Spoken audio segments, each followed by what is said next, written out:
দেশের সার্বভৌমত্ব ও অখণ্ডতার প্রশ্নে ভারতকে এক চুলও ছাড় দেওয়া হবে না বলে হুঁশিয়ারি দিয়েছেন বৈষম্য বিরোধী ছাত্র আন্দোলনের আহ্বায়ক হাসনাত আব্দুল্লাহ। প্রধান উপদেষ্টার সাথে বৈঠক শেষে তিনি বাংলাদেশকে আওয়ামী লীগের চোখে না দেখে সাম্য ও ন্যায্যতার ভিত্তিতে সম্পর্ক গড়ে তুলতে ভারতের প্রতি আহ্বান জানান। আসিফ সুমিতের রিপোর্ট। ভারতীয় অপপ্রচার ও ষড়যন্ত্রের বিরুদ্ধে জাতীয় ঐক্যের ডাক দেন প্রধান উপদেষ্টা ডক্টর মোহাম্মদ ইউনূস। এর ধারাবাহিকতায় বুধবার সন্ধ্যায় প্রধান উপদেষ্টার সাথে বৈঠকে বসেন বৈষম্য বিরোধী ছাত্র আন্দোলনের প্রতিনিধিরা।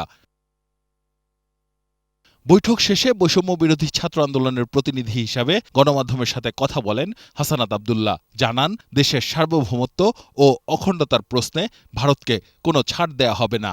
আগরতলায় যে হামলাটি হয়েছে আমাদের যেই বাংলাদেশ কনসুলেটের মধ্যে, এবং রিসেন্ট যেই সাম্প্রদায়িকতা ইস্যু যেটিকে বিশ্ব মিডিয়াতে দেখানো হচ্ছে যে বাংলাদেশে মাইনরিটিরা অনিরাপদে রয়েছে এবং দ্রব্যমূল্যের ঊর্ধ্বগতি, শিক্ষা, নতুন কমিশন, সংস্কার প্রস্তাবনা, এই বিষয়গুলো নিয়ে স্যারের সাথে আজকে আমাদের আলোচনা হয়েছে। জাতীয় ঐক্যের প্রয়োজনীয়তা, বৈষম্য বিরোধী ছাত্র আন্দোলন এই গণ অভ্যুত্থানের যে ভ্যানগার্ড হিসেবে কাজ করছে, আমরা সব সময় ফিল করি।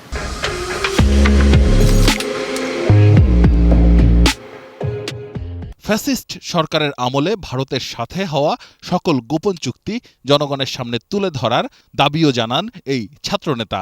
ভারতের সাথে যে সম্পর্কটি, সেটি জনগণের সাথে জনগণের সম্পর্ক হয়নি, সেটি রাষ্ট্রের সাথে রাষ্ট্রের সম্পর্ক হয়নি, বরং ভারতের সাথে আওয়ামী লীগের সম্পর্ক হয়েছে। দেশের স্বাধীনতা সার্বভৌমত্বের ক্ষেত্রে দেশের সকল রাজনৈতিক দল, সকল ছাত্র সংগঠন একসাথে কাজ করবে এবং আমরা সরকারকেও বলেছি যে উদ্যোগ নেওয়ার জন্য, এবং বৈষম্য বিরোধী ছাত্র আন্দোলনের একটা স্টেক হোল্ডার হিসেবে বৈষম্য বিরোধী ছাত্র আন্দোলন এই উদ্যোগ নিচ্ছে।